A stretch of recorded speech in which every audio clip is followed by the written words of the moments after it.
قرآن مجید میں بھی اللہ نے اس کی فضیلت کو بیان کیا، فرمایا وَلَقَدْ آتَيْنَاكَ سَبْعًا مِّنَ الْمَثَانِي وَالْقُرْآنِ الْعَظِيمِ، اے نبی ہم نے آپ کو 7 وہ صورتیں دی ہیں جو بار بار دہرائی جاتی ہیں، اور باقی قرآن۔ تو یعنی اس صورت کو الگ سے اللہ نے بیان کیا کہ باقی قرآن بھی دیا اور یہ 7 صورتیں بھی دیں، تو یہ اس کی علامت ہے کہ اس صورت کی اللہ کی نظر میں بہت اہمیت ہے۔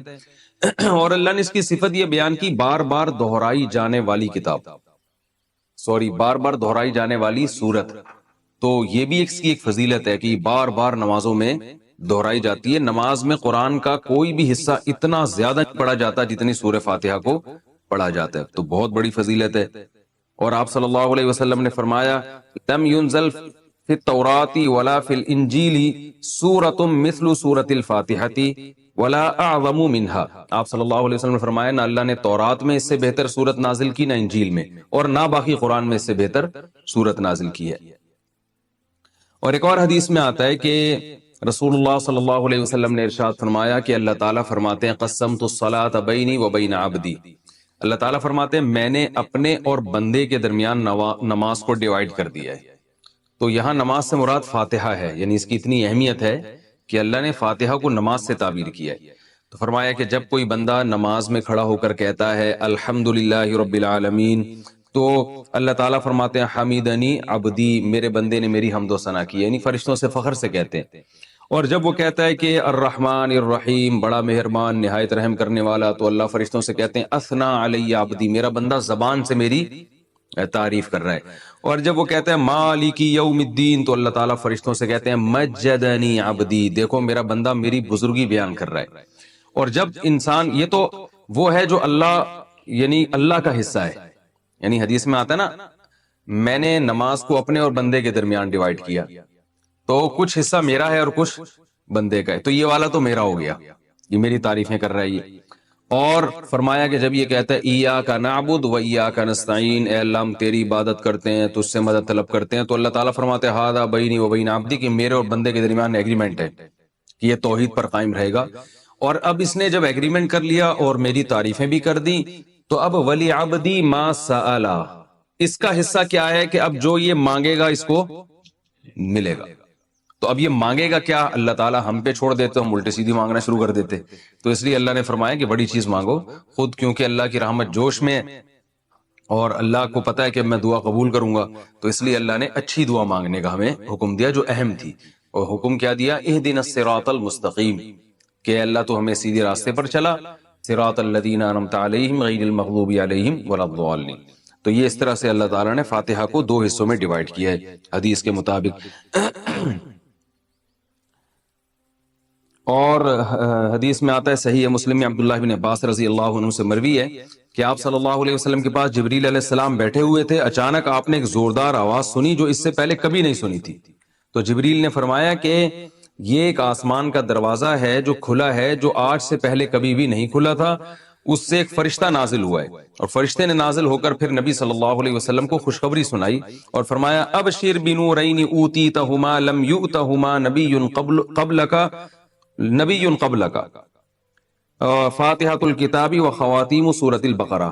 اس نے آپ صلی اللہ علیہ وسلم کو خوشخبری سنائی اور عرض کیا کہ یا رسول اللہ، آپ کو میں 2 ایسی قرآن کی صورتوں کی خوشخبری سنا رہا ہوں جو آپ سے پہلے کسی نبی کو نہیں دی گئی، تو ایک تو سورہ فاتحہ اور ایک سورہ بقرہ کا آخری حصہ، آمن الرسول بما انزل الیہ من ربہ والمؤمنون۔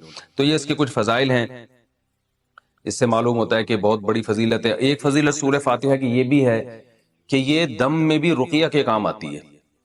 صحابی سے ثابت ہے کہ انہوں نے ایک جن اتارا اور سورہ فاتحہ پڑھ کے ان پہ پھونک مارتے گئے اور وہ جن کے اثرات ختم ہوتے چلے گئے۔ تو اس لیے اگر کسی پہ خدا نخواستہ جادو یا جنات کے اثرات ہوں تو سورہ فاتحہ پانی پہ دم کر کے چھینٹے ماریں یا ویسے پھونک ماریں، اس کا بہت فائدہ ہوتا ہے۔ یہ سورہ فاتحہ کیا جو ہے نا کچھ فضیلت تھی جو میں نے آپ کے سامنے بیان کی۔ اب اس کی کچھ تفسیر بیان کروں گا۔ سورہ فاتحہ میں نماز میں اس کا کیا مقام ہے؟ رسول اللہ صلی اللہ علیہ وسلم نے ارشاد فرمایا کہ من لم یقرأ بفاتحۃ الکتاب فلا صلاۃ لہ، بخاری کی حدیث ہے جو شخص سورہ فاتحہ نہیں پڑھتا اس کی نماز نہیں ہوتی۔ تو اتنی بات تو بہرحال ثابت ہے کہ سورہ فاتحہ نماز کا ایک ضروری حصہ ہے، اب اس میں اختلاف ہے فقہا کا کہ امام اگر پڑھ لے تو سب کی طرف سے کافی ہوگی یا نہیں ہوگی. تو اس میں امام ابو حنیفہ رحمہ اللہ تعالیٰ کا جو قول ہے وہ یہ ہے کہ امام اگر پڑھ لے گا تو مقتدیوں پہ پڑھنا لازم نہیں ہے، بلکہ جائز ہی نہیں ہے، کیونکہ امام کی قرات مقتدیوں کے لیے کافی ہے. باقی سورہ فاتحہ کی تفسیر کیا ہے؟ نبی یہ قرآن مجید کی وہ سورت ہے جو سب سے پہلے جس کو رکھا گیا ہے. نازل تو پہلے نہیں ہوئی ہے لیکن رکھا سب سے پہلے گیا اس کو. اس کی وجہ یہ ہے کہ ہم جب بھی قرآن کی ابتدا کریں تو سورہ فاتحہ سے کریں. فاتحہ کا معنی ویسے بھی کھول دینے والا، کھول دینے والی، تو یہاں سے گویا ابتدا ہو رہی ہے، قرآن کھل رہا ہے یہاں سے. تو اس صورت میں اللہ تعالیٰ نے اس کو تمہید بنایا ہے. جیسے ہر کتاب سے پہلے کچھ ایک تمہید ہوتی ہے نا، انٹروڈکشن ہوتا ہے، تو گویا یہ ایک قسم کی تمہید ہے.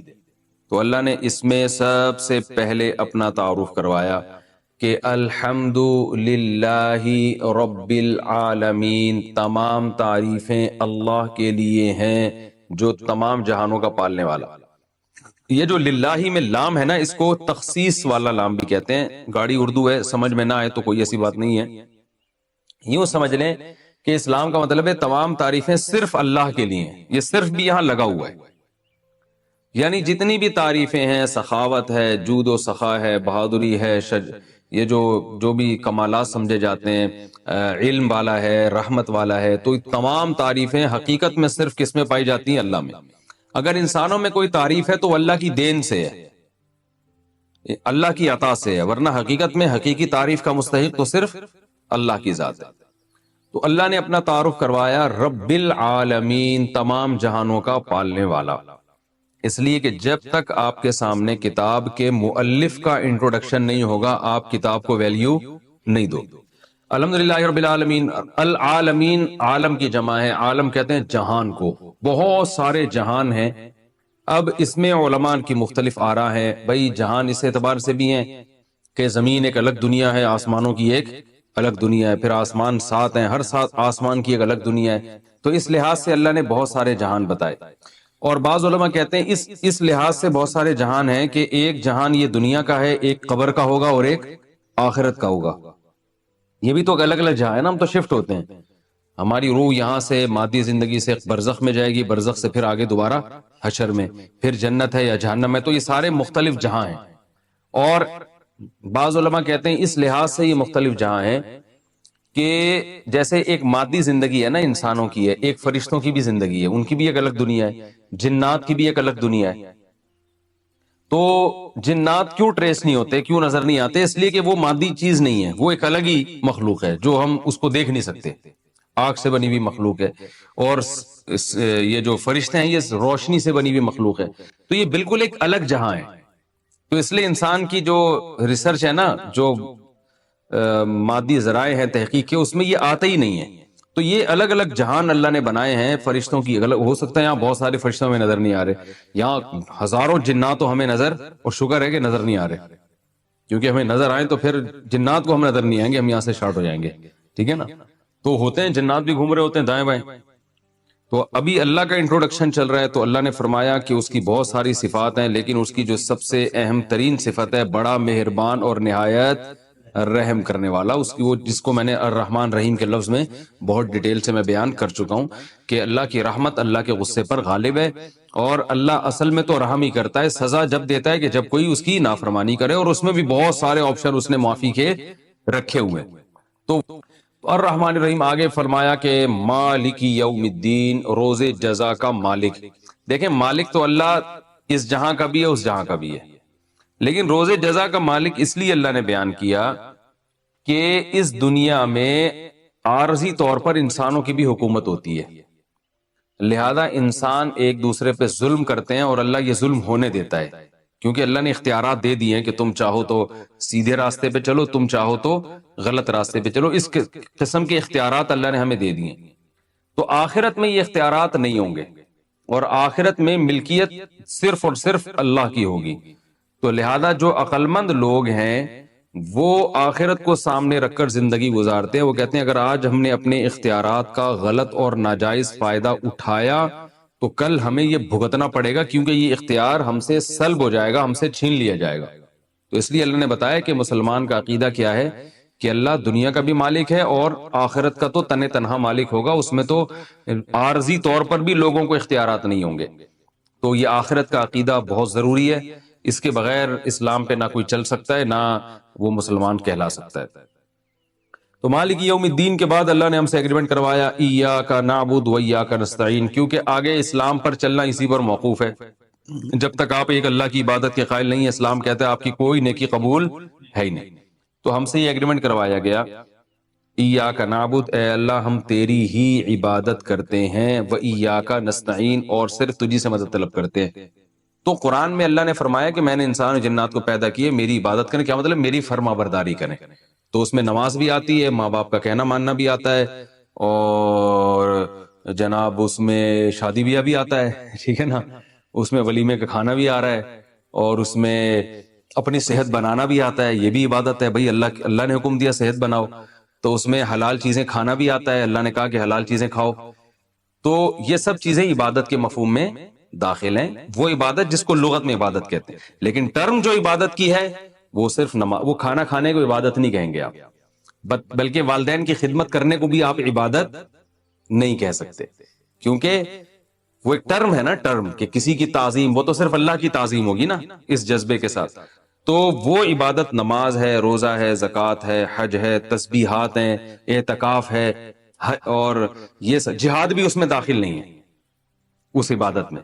صحابی رسول کہتے ہیں نبی صلی اللہ علیہ وسلم نے فرمایا کہ مسجد میں نکلنے سے پہلے میں تمہیں ایک ایسی صورت بتاؤں گا جو قرآن مجید میں سب سے افضل صورت ہے، سب سے عظیم صورت ہے۔ جب نکلنے لگے تو صحابی فرماتے میں نے یاد دلایا تو آپ صلی اللہ علیہ وسلم نے فرمایا سب سے عظیم صورت ہے الحمدللہ رب العالمین، اور آگے پوری سورہ فاتحہ۔ تو یہ بڑی فضیلت ہے، قرآن مجید میں بھی اللہ نے اس کی فضیلت کو بیان کیا، فرمایا وَلَقَدْ آتَيْنَاكَ سَبْعًا مِّنَ الْمَثَانِي وَالْقُرْآنِ الْعَظِيمِ، اے نبی ہم نے آپ کو 7 وہ صورتیں دی ہیں جو بار بار دہرائی جاتی ہیں، اور باقی قرآن۔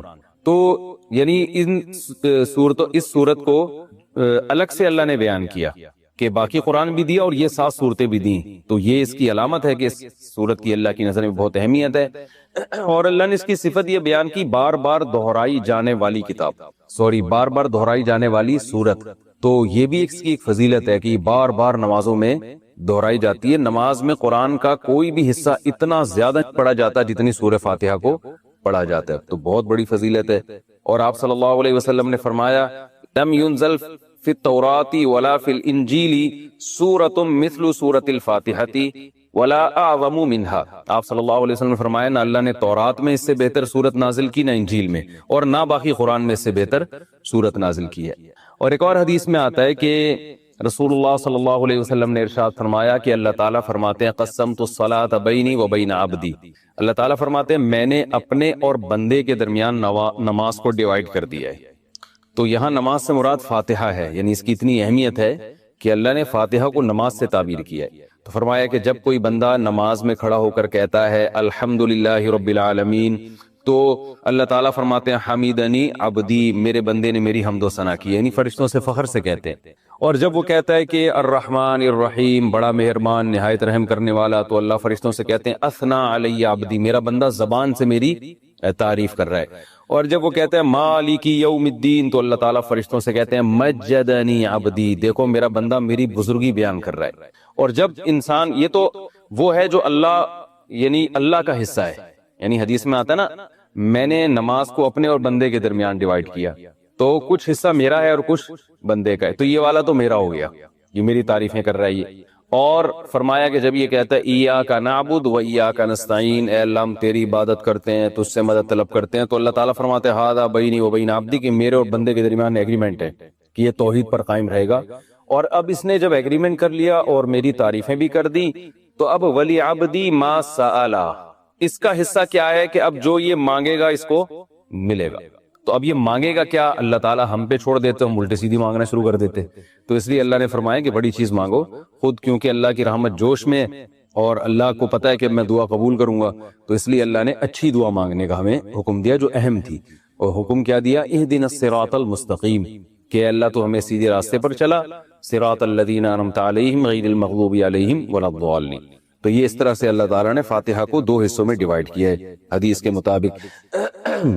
اور حدیث میں آتا ہے صحیح مسلم میں عبداللہ بن عباس رضی اللہ عنہ سے مروی ہے کہ آپ صلی اللہ علیہ وسلم کے پاس جبریل علیہ السلام بیٹھے ہوئے تھے، اچانک آپ نے ایک زوردار آواز سنی جو اس سے پہلے کبھی نہیں سنی تھی. تو جبریل نے فرمایا کہ یہ ایک آسمان کا دروازہ ہے جو کھلا ہے، جو آج سے پہلے کبھی بھی نہیں کھلا تھا. اس سے ایک فرشتہ نازل ہوا ہے، اور فرشتے نے نازل ہو کر پھر نبی صلی اللہ علیہ وسلم کو خوشخبری سنائی اور فرمایا ابشر بنورین اوتیتہما لم یؤتہما نبی قبلک فاتحۃ الکتاب و خواتیم سورۃ البقرہ. اس نے آپ صلی اللہ علیہ وسلم کو خوشخبری سنائی اور عرض کیا کہ یا رسول اللہ، آپ کو میں دو ایسی قرآن کی صورتوں کی خوشخبری سنا رہا ہوں جو آپ سے پہلے کسی نبی کو نہیں دی گئی. تو ایک تو سورہ فاتحہ اور ایک سورہ بقرہ کا آخری حصہ، آمن الرسول بما انزل الیہ من ربہ والمؤمنون.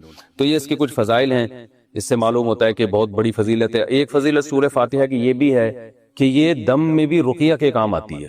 صحابی سے ثابت ہے کہ انہوں نے جن اتارا اور سورہ فاتحہ پڑھ کے ان پہ پھونک مارتے گئے اور وہ جن کے اثرات ختم ہوتے چلے گئے. تو اس لیے اگر کسی پہ خدا نخواستہ جادو یا جنات کے اثرات ہوں تو سورہ فاتحہ پانی پہ دم کر کے چھینٹے ماریں یا ویسے ہی پھونک ماریں، اس کا بہت فائدہ ہوتا ہے. یہ سورہ فاتحہ کیا جو ہے نا کچھ فضیلت تھی جو میں نے آپ کے سامنے بیان کی. اب اس کی کچھ تفسیر بیان کروں گا. سورہ فاتحہ میں نماز میں اس کا کیا مقام ہے؟ رسول اللہ صلی اللہ علیہ وسلم نے ارشاد فرمایا کہ من لم یقرأ بفاتحۃ الکتاب فلا صلاۃ لہ. بخاری کی حدیث ہے، جو شخص سورہ فاتحہ نہیں پڑھتا اس کی نماز نہیں ہوتی. تو اتنی بات تو بہرحال ثابت ہے کہ سورہ فاتحہ نماز کا ایک ضروری حصہ ہے. اب اس میں اختلاف ہے فقہا کا کہ امام اگر پڑھ لے تو سب کی طرف سے کافی ہوگی یا نہیں ہوگی. اس میں امام ابو حنیفہ رحمہ اللہ تعالیٰ کا جو قول ہے وہ یہ ہے کہ امام اگر پڑھ لے گا تو مقتدیوں پہ پڑھنا لازم نہیں ہے، بلکہ جائز ہی نہیں ہے، کیونکہ امام کی قرات مقتدیوں کے لیے کافی ہے. باقی سورہ فاتحہ کی تفسیر کیا ہے؟ نبی یہ قرآن مجید کی وہ سورت ہے جو سب سے پہلے جس کو رکھا گیا ہے. نازل تو پہلے نہیں ہوئی ہے لیکن رکھا سب سے پہلے گیا اس کو. اس کی وجہ یہ ہے کہ ہم جب بھی قرآن کی ابتدا کریں تو سورہ فاتحہ سے کریں. فاتحہ کا معنی ویسے بھی کھول دینے والا، کھول دینے والی. تو یہاں سے گویا ابتدا ہو رہی ہے، قرآن کھل رہا ہے یہاں سے. تو اس صورت میں اللہ تعالیٰ نے اس کو تمہید بنایا ہے. جیسے ہر کتاب سے پہلے کچھ ایک تمہید ہوتی ہے نا، انٹروڈکشن ہوتا ہے، تو گویا یہ ایک قسم کی تمہید ہے. تو اللہ نے اس میں سب سے پہلے اپنا تعارف کروایا کہ الحمد للہ رب العالمین، تمام تعریفیں اللہ کے لیے ہیں جو تمام جہانوں کا پالنے والا. یہ جو للہ میں لام ہے نا، اس کو تخصیص والا لام بھی کہتے ہیں. گاڑی اردو ہے، سمجھ میں نہ آئے تو کوئی ایسی بات نہیں ہے. یوں سمجھ لیں کہ اسلام کا مطلب ہے تمام تعریفیں صرف اللہ کے لیے ہیں. یہ صرف بھی یہاں لگا ہوا ہے، یعنی جتنی بھی تعریفیں ہیں، سخاوت ہے، جود و سخا ہے، بہادری ہے، یہ جو بھی کمالات سمجھے جاتے ہیں، علم والا ہے، رحمت والا ہے، تو تمام تعریفیں حقیقت میں صرف کس میں پائی جاتی ہیں؟ اللہ میں. اگر انسانوں میں کوئی تعریف ہے تو اللہ کی دین سے ہے، اللہ کی عطا سے ہے، ورنہ حقیقت میں حقیقی تعریف کا مستحق تو صرف اللہ کی ذات ہے. تو اللہ نے اپنا تعارف کروایا رب العالمین، تمام جہانوں کا پالنے والا. اس لیے کہ جب تک آپ کے سامنے کتاب کے مؤلف کا انٹروڈکشن نہیں ہوگا آپ کتاب کو ویلیو نہیں دو. الحمدللہ رب العالمین. العالمین عالم کی جمع ہے، عالم کہتے ہیں جہان کو. بہت سارے جہان ہیں. اب اس میں علماء کی مختلف آراء ہے. بھئی جہان اس اعتبار سے بھی ہیں کہ زمین ایک الگ دنیا ہے، آسمانوں کی ایک الگ دنیا ہے، پھر آسمان 7 ہیں، ہر 7 آسمان کی ایک الگ دنیا ہے. تو اس لحاظ سے اللہ نے بہت سارے جہان بتائے.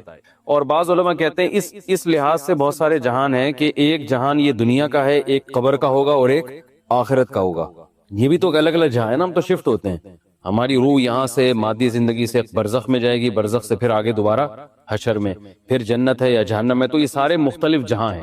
اور بعض علماء کہتے ہیں اس لحاظ سے یہ مختلف جہاں ہیں کہ جیسے ایک مادی زندگی ہے نا انسانوں کی ہے، ایک فرشتوں کی بھی زندگی ہے، ان کی بھی ایک الگ دنیا ہے، جنات کی بھی ایک الگ دنیا ہے. تو جنات کیوں ٹریس نہیں ہوتے، کیوں نظر نہیں آتے؟ اس لیے کہ وہ مادی چیز نہیں ہے، وہ ایک الگ ہی مخلوق ہے جو ہم اس کو دیکھ نہیں سکتے.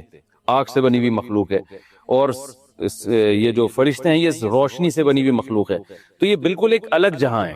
تو اس لیے انسان کی جو ریسرچ ہے نا، جو مادی ذرائع ہیں تحقیق کے، اس میں یہ آتا ہی نہیں ہے. تو یہ الگ الگ جہان اللہ نے بنائے ہیں. فرشتوں کی الگ ہو سکتا ہے یہاں بہت سارے فرشتوں ہمیں نظر نہیں آ رہے، یہاں ہزاروں جنات ہمیں نظر، اور شکر ہے کہ نظر نہیں آ رہے. کیونکہ ہمیں نظر آئیں تو پھر جنات کو ہم نظر نہیں آئیں گے، ہم یہاں سے شارٹ ہو جائیں گے، ٹھیک ہے نا.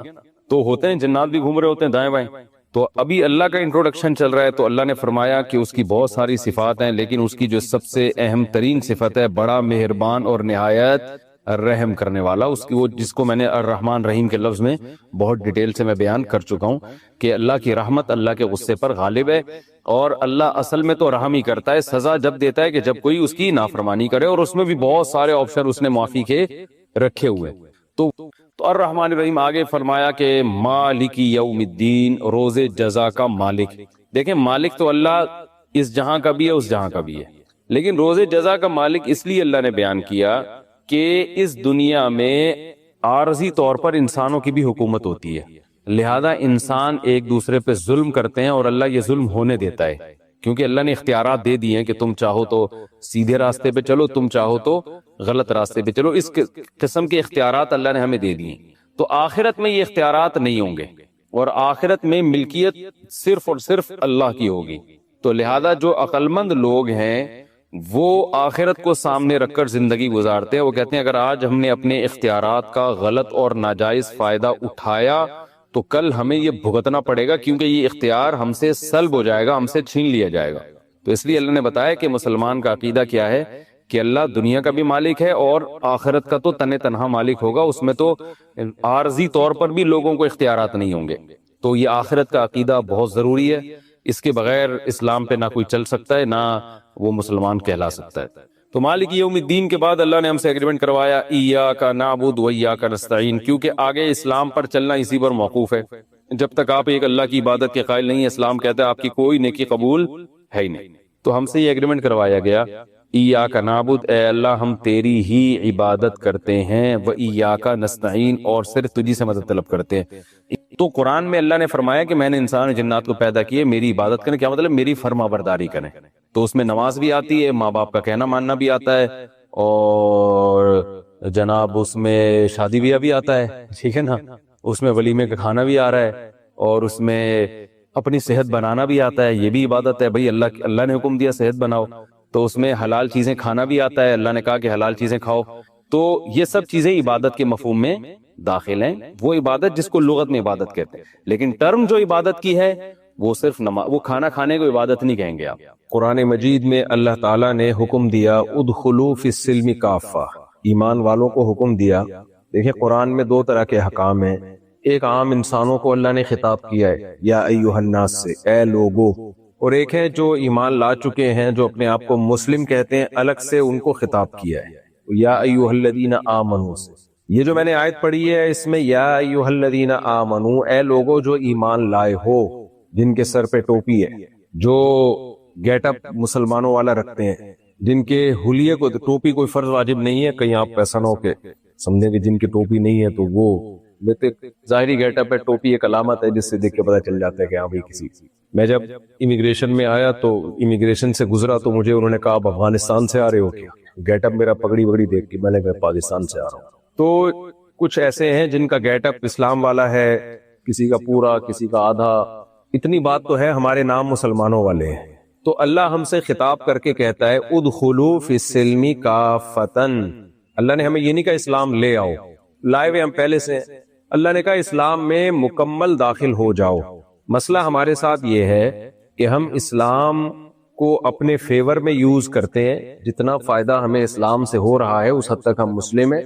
جہاں ہمیں اسلام کے لیے کوئی قربانی دینا پڑ رہی ہو تو پھر ہم اپنے کلچر کو، اپنے دین کو، یعنی دین کو ایک طرف رکھ دیں گے، اپنے کلچر کو، اپنی خواہشات کو آگے لے آتے ہیں. مثال کے طور پر ہمیں اسلام کیا فائدہ پہنچاتا ہے؟ اسلام ہمیں یہ فائدہ پہنچاتا ہے کہ ہمارا کلچر ہے، سوسائٹی ہے، اگر اللہ نہ کرے کوئی اسلام چھوڑ دے سوسائٹی خلاف ہو جاتی ہے، ماں باپ گھر سے دھکے دے کے نکال دیں گے، بیگم کہیں سے فتویٰ لے آئے گی میرا نکاح ٹوٹ گیا، اور بچے پھر شراب کباب کی طرف مائل ہوں گے. بہت ساری چیزیں ہیں جو ہمیں اسلام سے ہم دنیا میں فائدے اٹھا رہے ہیں. بلکہ حقیقت یہ ہے کہ اس دور میں اسلام کا آخرت کا فائدہ تو بعد میں، دنیا میں بھی اگر اچھی لائف گزارنی ہے نا تو آپ کے پاس اسلام کے علاوہ کوئی آپشن ہے نہیں، کوئی آپشن ہے نہیں.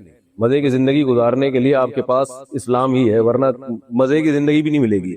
کیونکہ جس مزے کی طرف غیر مسلم لوگ جا رہے ہیں وہ مزہ کم، اس میں اس کے سائیڈ افیکٹ بہت زیادہ ہے. دیکھو میں ایک مثال دیتا ہوں، ٹاپک سے تھوڑا سا ہٹ رہا ہوں لیکن بیچ بیچ میں قیام طعام آتا رہے گا.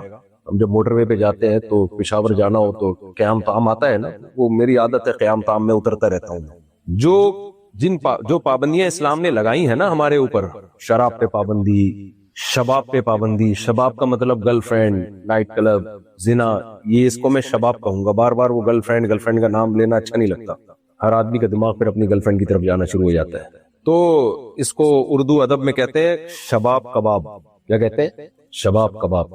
کباب پیٹ میں ہوتا ہے تو شباب اچھا لگتا ہے نا، اس لیے قحط میں تو شباب بھی اچھا نہیں لگتا. تو یہ جو مزے ہیں نا، مزے جن مزوں پہ اسلام نے پابندیاں لگائی ہیں، کچھ مزے تو وہ ہیں جو اسلام نے کہا لیگل ہے، اسلام کی نظر میں وہ مزے اڑائے جا سکتے. سمجھ گئے آپ کیا کہنا چاہتا ہوں؟ خواتین کی بیٹھی میں زیادہ ان کو ٹینشن نہیں دینا چاہتا، یعنی نکاح کرنا. آگے آپ کو سمجھدار ہے. اللہ نے بہت ساری نعمتیں مردوں اور عورتوں پر حلال کر دی. کھانے کی 20 قسمیں ہم پر حلال ہیں. کیا خیال ہے؟ ہم ویجیٹیرین نہیں ہیں، ہم گوشت بھی کھاتے ہیں، سبزیاں بھی کھاتے ہیں. ہمارے مذہب میں سبزیاں بھی ہیں اور گوشت بھی ہے. اللہ ہم پہ پابندی لگا دیتا کہ گوشت نہیں کھا سکتے تو ہم ٹینشن میں آتے. دنیا میں بہت سے لوگ ہیں جو گوشت نہیں کھاتے، لیکن ہمیں تو گوشت کے بغیر ہمارا گزارا ہے نہیں. دنیا میں بہت سے لوگ ہیں جو صرف گوشت ہی کھاتے ہیں. میں نے ایسی قومیں بھی دیکھی ہیں گوشت ہی پہ گزارا کر رہے ہیں. یہ بھی غلط ہے. ہمارے نبی نے گوشت بھی کھایا، سبزیاں بھی کھائیں. قرآن میں پھلوں کا تذکرہ بھی ہے، اور قرآن نے جن پھلوں کا تذکرہ کیا وہ بڑے خاندانی پھل ہیں، بہت زبردست پھل ہیں. وہ انار کا تذکرہ ہے قرآن میں، انگور کا تذکرہ ہے، شہد کا تذکرہ ہے. کھانے پینے کی چیزیں بھی قرآن وہ والی لے کر آتا ہے جو انسانی صحت کے لیے انتہائی مفید ہے. تو دنیا میں جتنی بھی مزے کی چیزیں ہیں، جو بھی پاکیزہ چیزیں تھی ہمارے رب نے حلال کر دی. پاکیزہ چیزیں جتنی بھی تھیں وہ ہمارے رب نے کیا کر دی. دیکھو جب میں یہاں آتا ہوں نا امریکہ کینیڈا وغیرہ میں، تو میری کوشش ہوتی ہے نظریاتی بات کروں میں. نظریات کہ آپ کے پاس نا آپ کا کانسیپٹ ٹھیک ہو جائے اسلام کے بارے میں، اور آپ کو میں یہ دماغ میں گھول کے پلا کے چلے جاؤں کہ انسان کا بچہ بننے کے لیے آپ کے پاس اسلام کے علاوہ کوئی آپشن نہیں ہے، اس کے بغیر نہیں بنو گے. اور آپ کے پاس بھی، اور آپ کی نسلوں کو بھی بربادی سے بچانے کے لیے آپ کے پاس یہ آپ کو فری میں، کراچی والا ہوں تو تھوڑا پھوکٹ بھی بولنے دیں، فری پھوکٹ میں آپ کو یہ ملا ہے، ماں کی گود میں اسلام ملا ہے، اس لیے اس کی قدر نہیں ہے. ورنہ جو غیر مسلم بیچارہ قربانی دے کے اسلام قبول کرتا ہے، آپ اس سے پوچھیں کیا حالت ہوتی ہے، پورا خاندان خلاف ہو جاتا ہے. کتنی قربانیاں دی. میں یہاں ملا ہوں ان غیر مسلموں سے بھی جنہوں نے قربانیاں دی، اور کیسا کتنے زبردست اسلام کو وہ فالو کر رہے ہیں. ہم دیسی لوگ جب آتے ہیں ان ملکوں میں تو ٹریک سے اترنا شروع ہو جاتے ہیں کیونکہ قدر نہیں ہے. تو اسلام نے وہ لذتیں، وہ مزے کی چیزیں جو پاکیزہ تھیں، وہ تمام چیزوں کو ہمارے لیے کیا کر دیا؟ حلال. کلو من الطیبات واعملوا صالحا. اچھا کچھ کام مزے کے ہوتے ہیں، کچھ خوراکیں مزے کی ہوتی ہیں. کیا خیال ہے بھائی؟ مثال کے طور پر جس کو ہارس رائڈنگ پسند ہے اس کے لیے گھڑ سواری مزے کی چیز ہے. جس کو سوئمنگ پسند ہے اس کے لیے سوئمنگ بھی تو صرف کھانے میں ہی تو مزہ نہیں ہوتا نا، کچھ کام ایسے ہوتے ہیں بڑے مزے کے ہوتے ہیں. جاگنگ ہے، ٹریولنگ ہے، اسکائی ڈائیونگ ہے، بشرطے کہ وہ کھل جائے راستے میں، اس کا جو وہ پیراشوٹ کھل جائے. تو وہ ایک آدمی تھا نا، چٹکلے آتے رہتے ہیں. 3 آدمی جہاز میں سفر کر رہے تھے، تو جہاز کے میں اناؤنسمنٹ ہوئی کہ بھائی ہمارے پاس 2 پیراشوٹ ہیں، بندے 3 ہیں، ایک کو قربانی دینی پڑے گی. ایک کو کیا دینی پڑے گی؟ قربانی. تو ایک نے کہا میں تو امریکن ہوں، میں ایسا ہوں، میں ویسا ہوں، وہ پیراشوٹ لے کے چھلانگ مار کے چلا گیا. باقی 4 آدمی تھے، سوری پہلے میں نے امریکن کو گرا دیا تو وہ پھر بچے گا نہیں نا پیچھے رہنے کے لیے. تو 4 آدمی تھے، تو اب 3 رہ گئے، پیراشوٹ 2 ہیں. تو ان میں کوئی بے وقوف سا تھا، وہ اس نے کہا میں پہلے سے، وہ جلدی سے وہ بھی پیراشوٹ لے کے چھلانگ مار کے چلا گیا. تو باقی 2 رہ گئے، پیراشوٹ ایک ہے. ایک ہوگا کراچی والا یا انڈیا کا کوئی، گجرات کا.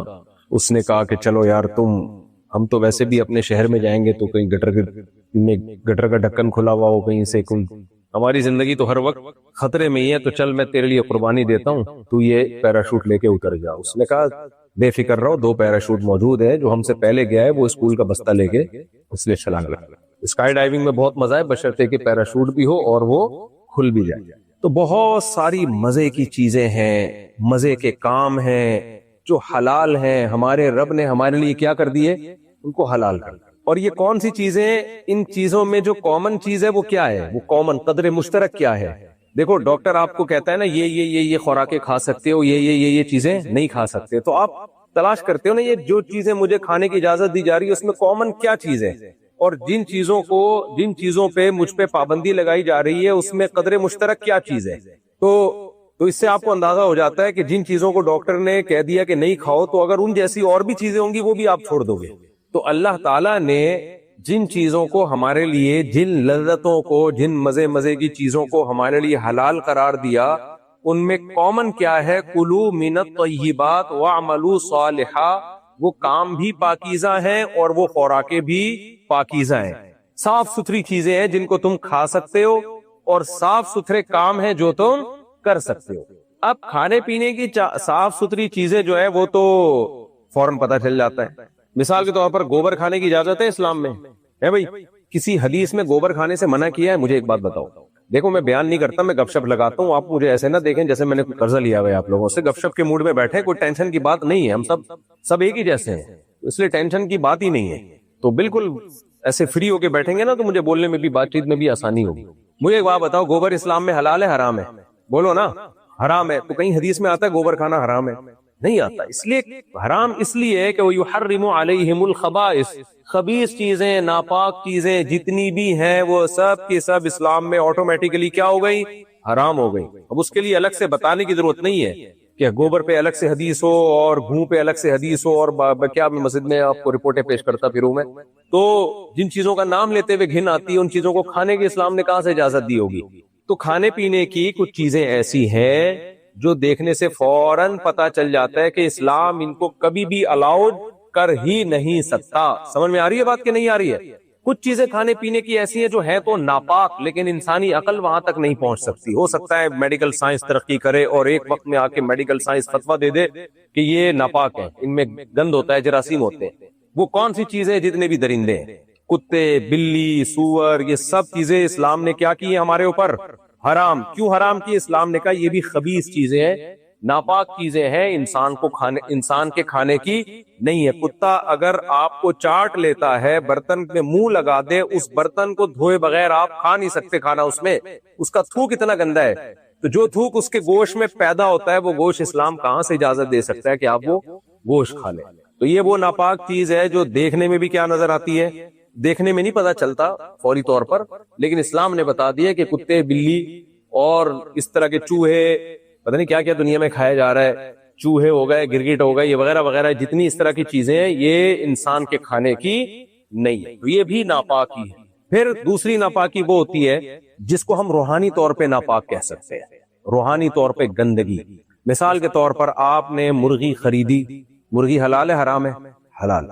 آپ نے کسی شیخ الحدیث سے بسم اللہ اللہ اکبر لاؤڈ سپیکر پہ پڑھوایا اور ہاتھ سے ذبح کروایا، اور ذبح بھی بالکل سنت کے مطابق، ایسے مسلمان سے ذبح کروایا جس کے جو تمام مکاتب فکر کے نزدیک کیا ہے؟ کیونکہ آج کل ایک بڑا مسئلہ چل رہا ہے کہ آپ مسلمان ہیں تو پتہ نہیں کون سے مکتب فکر کے نزدیک آپ مسلمان ہیں، کیونکہ ایک مکتبہ کہتا ہے آپ نہیں ہیں، وہ دوسرا کہتے ہیں آپ ہیں، تیسرا کہتے ہیں یہی ہے، اس کے علاوہ سب فارغ ہیں. تو تمام مکاتب فکر کے نزدیک آپ مسلم تھے، آپ نے ہاتھ سے ذبح کیا، بسم اللہ اللہ اکبر پڑھا، زمزم سے اس کو دھویا، ٹھیک ہے، اس کی کھال اتاری اور جتنا بلڈ تھا وہ بھی اچھی طرح ڈیٹول سے آپ نے صاف کیا، اور اس کو جناب مدینہ کی کھجوروں کے سائے میں آپ نے پیش کر کے رکھ دیا. لیکن وہ جو مرغی آپ نے خریدی تھی وہ چوری کے پیسے تھے. وہ کیا تھے؟ وہ جمشید کی جیب سے آپ نے بٹوا چرایا تھا. اس سے جتنے پیسے ملے اس میں مدینہ کی اتنی کھجوریں اور ایسی چکن آ سکتی تھی. یہ بھی خبیث ہے. یہ کیا ہے؟ ناپاک. لیکن یہ ناپاکی روحانی طور پر ہے.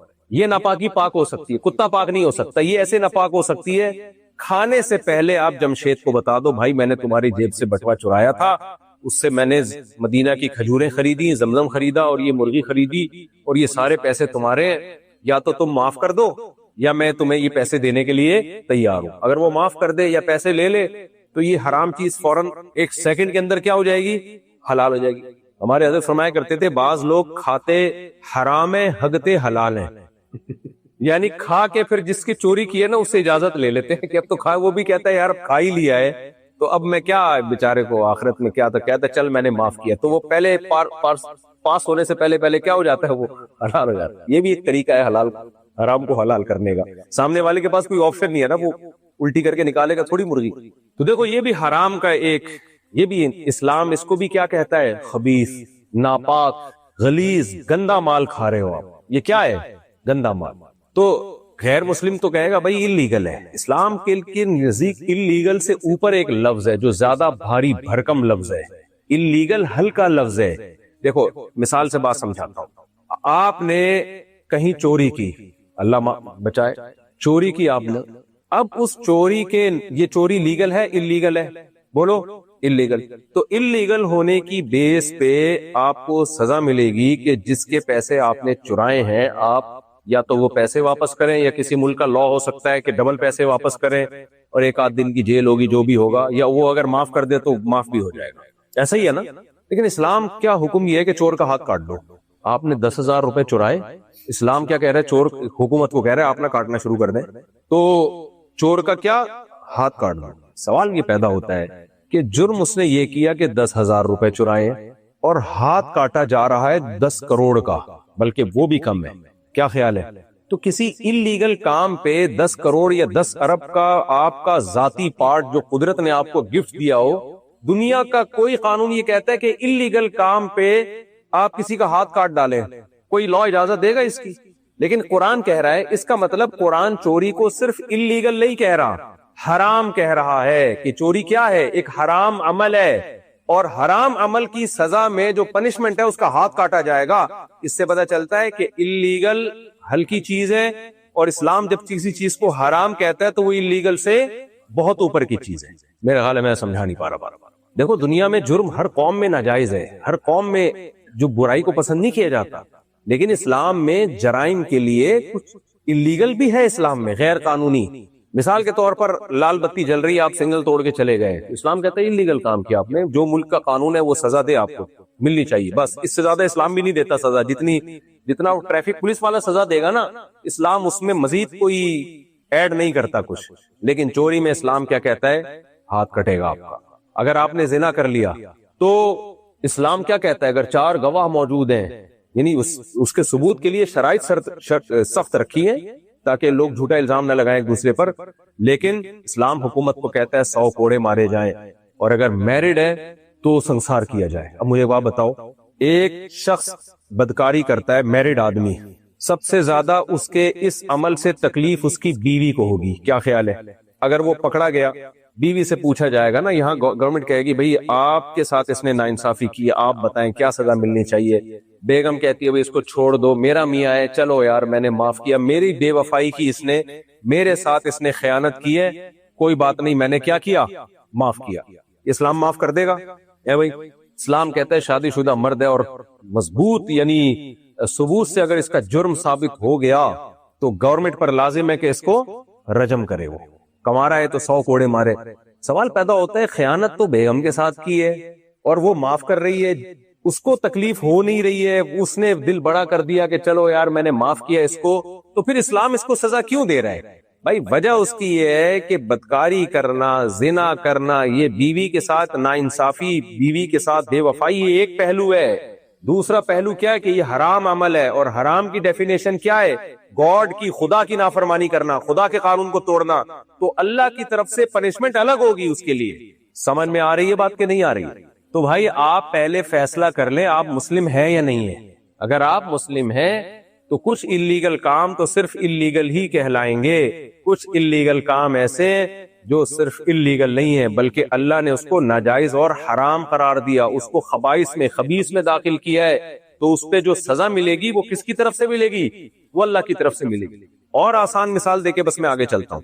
دیکھو قوم سمود جو تھی وہ لوگ ناپ تول میں کمی کیا کرتے تھے.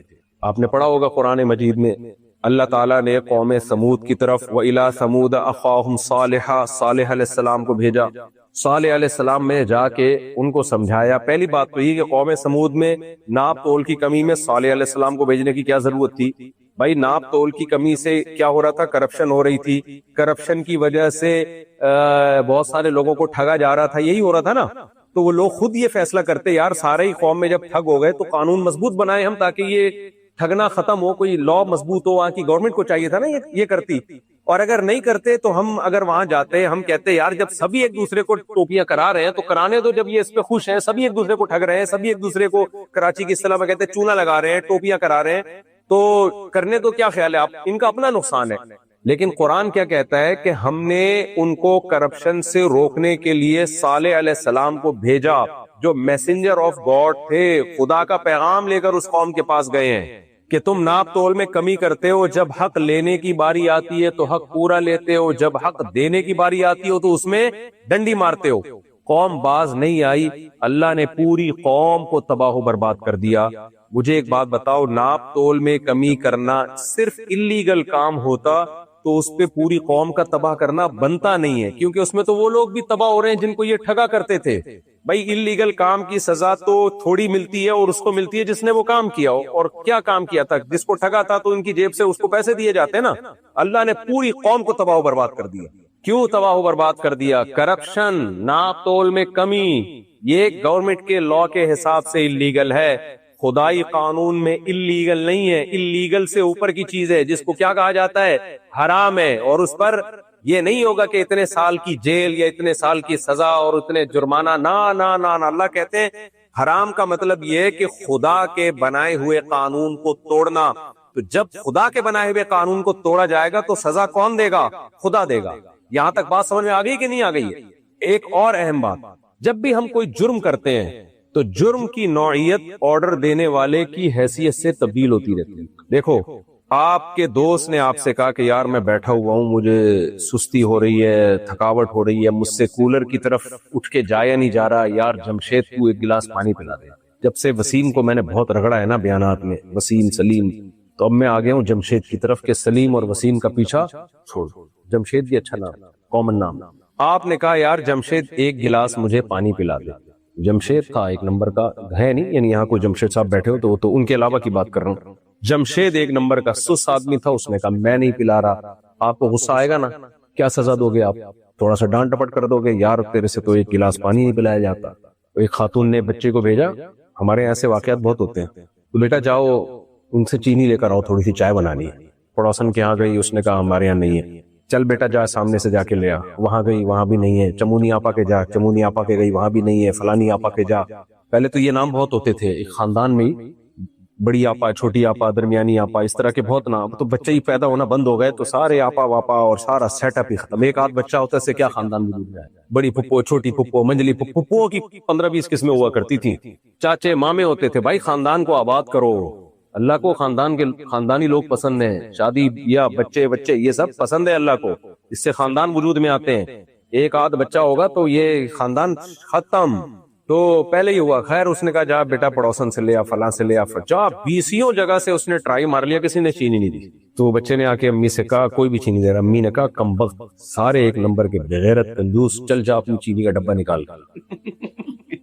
سارے کنجوس ہیں, چل اپنی چینی نکال کے. کہہ رہی میں پتہ نہیں کہ سنا کس پر آتا یہ واقعہ. تو جمشید کو آپ نے کہا, جمشید سے زیادہ آپ کیا ہو جائے گا, آپ تھوڑا سا برا بلا کہہ دو گے, ختم. لیکن آپ کے والد محترم آپ سے کہہ رہے کہ بیٹا پانی پلا دو. اچھا پہلے جمشید نے کہا تھا آپ سے کہ خود اٹھ کے پی لے, یہی جواب آپ نے اپنے ابا کو دیا کہ میں نہیں پلا رہا. پاکستان میں تو چماٹ پڑے گا نا, یہاں کا مجھے نہیں پتا کیا سیٹ اپ چل رہا ہے. ویسے کچھ لوگ اپنے بچوں کو کینیڈا سے پاکستان لے کے جاتے ہیں صرف چماٹے مارنے کے لیے. کہتے ہیں بہت دنوں سے چماٹے نہیں مارے, ایک عجیب سی فیلنگ ہو رہی ہے, پتہ ہی نہیں چل رہا گھر میں بچہ کون ہے باپ کون ہے. تو یہ شو کرانے کے لیے نا کہتے ہیں یار چل ادھر چل. اس لیے بچے ذرا سوچ سمجھ کے جایا کریں اپنے ابا کے ساتھ کس سلسلے میں لے کے جا رہے ہیں. تو جرم تو ایک ہی ہے, پانی نہ پلانا, لیکن آرڈر دینے والے کی حیثیت سے جرم کا وزن چینج ہو گیا کہ نہیں ہو گیا. باس آپ کو کوئی آرڈر دے رہا ہے آفس میں, کسی کام کا کہہ رہا ہے آپ کو, ایک آپ کا دوست آرڈر دے رہا ہے, ایک چھوٹا بھائی آرڈر دے رہا ہے. بھائی آرڈر دینے والے کی حیثیت سے جرم کی نوعیت کیا ہو جاتی ہے, چینج ہو جاتی ہے. تو اللہ قرآن میں کیا کہتا ہے, ان کل الا کذب الرسول فحق عقاب کلن اخذنا بذنبی. جتنی بستیوں کو ہم نے ہلاک کیا ہے ان کے گناہ کی وجہ سے ہلاک کیا. ہم نے انہیں کسی بات کا آرڈر دیا اور انہوں نے اس آرڈر کو ہلکا سمجھا, انہوں نے اس آرڈر کو دیکھا, یہ نہیں دیکھا کہ آرڈر دینے والا کون ہے.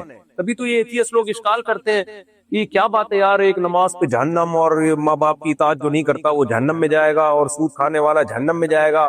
اور اس پر اتنی لعنت اور اس عمل پہ اتنی لعنت، وہ اس جرم کو دیکھ رہے ہوتے ہیں، یہ نہیں دیکھ رہے ہوتے کہ بھائی آرڈر دینے والا کون ہے، اللہ ہے. تو اللہ کہتے ہیں میرے احسانات. پھر آرڈر دینے والے کی احسانات، اس کی شخصیت، اس سے بھی فرق پڑتا ہے. ایک آدمی نے ساری زندگی آپ کو کھلایا پلایا، آپ کو امریکہ میں لے کر آیا وہ اپنے خرچے پہ، یہاں اسائلم استغفر اللہ، یہاں پر جو بھی تھا اس نے وہ حساب کتاب کروایا اور آپ اس کی وجہ سے اسٹیبل ہو گئے. اب وہ آپ کو ایک چائے بنانے کا کہہ رہا ہے، آپ جب اپنے پاؤں پہ کھڑے ہوئے تو آپ کہو کیڑی چائے، ٹھیک ہے نا.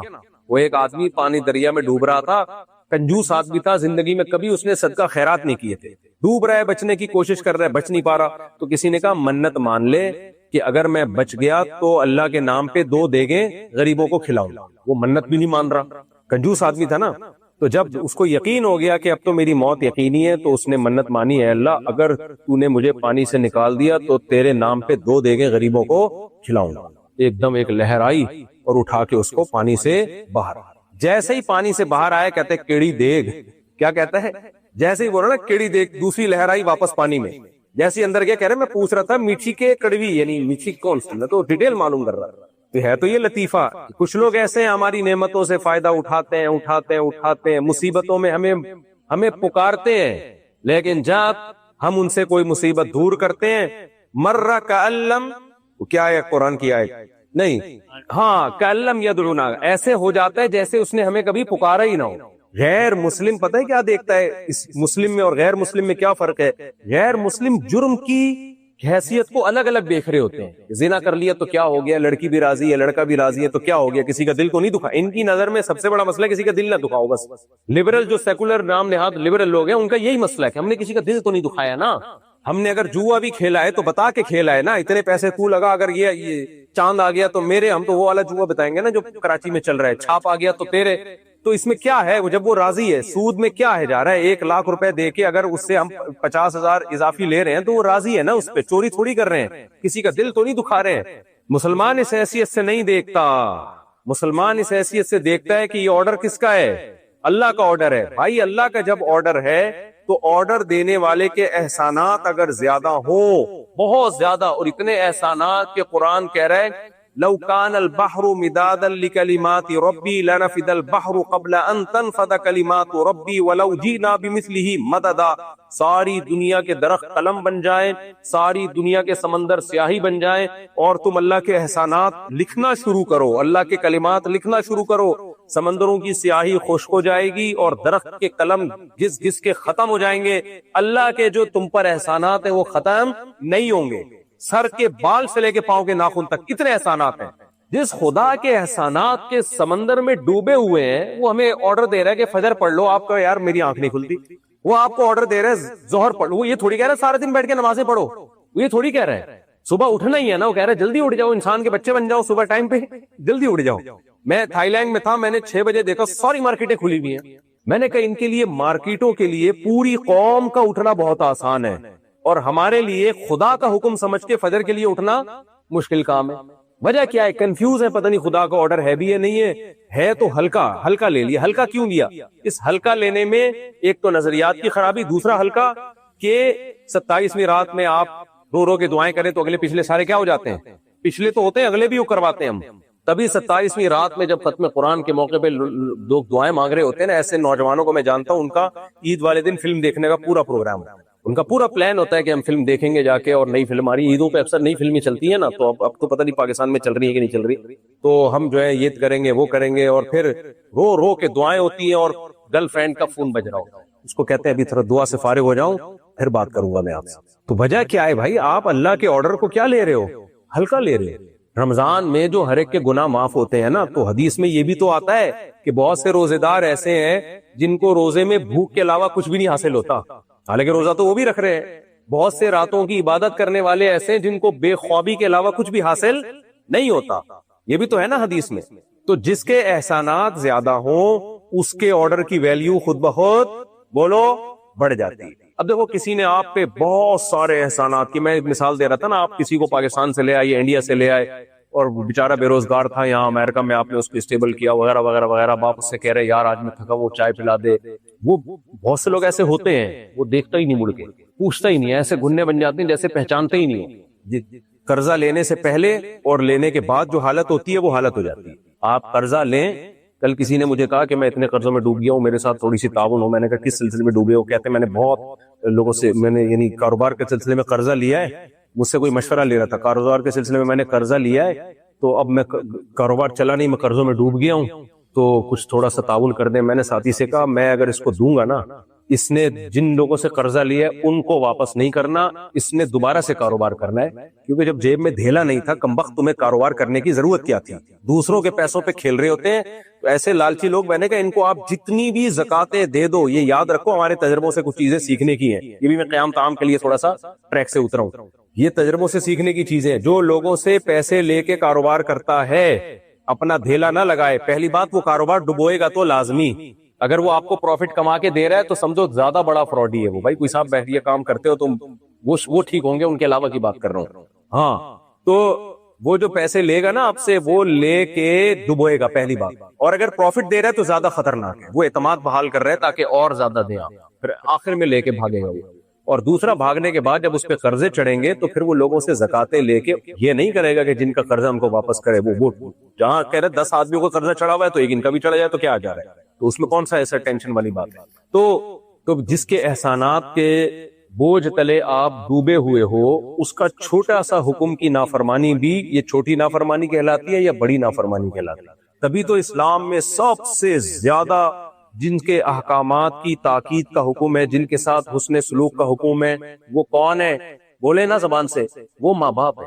اچھا, جس نے آپ پر احسان کیے یا آپ نے جس پر احسان کیا, اب آپ اس کا کوئی کام نہ کر رہے ہو تو کوئی قانون حرکت میں آتا ہے بھائی؟ ایک آدمی کو آپ نے چلنا سکھایا, ایک آدمی کو آپ نے بے روزگار تھا, بہت کچھ نواز دیا آپ نے, اب آپ اس سے چھوٹا سا کام کہتے ہو, وہ پہچاننے سے بھی انکار کر دیتا ہے, تو کوئی کیس ہو سکتا ہے اس کے خلاف؟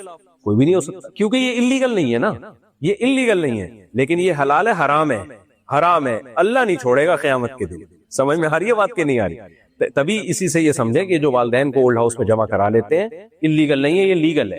یا امریکہ میں کیا ہے, یہ لیگل ہے, اور اس پہ کوئی کیس نہیں بنتا. گورا اگر اپنے ماں باپ کو اولڈ ہاؤس میں جمع کرا دیتا ہے تو کہتے ہیں لیگل ہے, اور کہتے ہیں وہاں زیادہ اچھے ہوتے ہیں, کیرم بورڈ بھی کھیلتے ہیں, سنوکر بھی کھیل رہے ہوتے ہیں, اور بہت کچھ ہوتا ہے وہاں پہ, اور وغیرہ وغیرہ.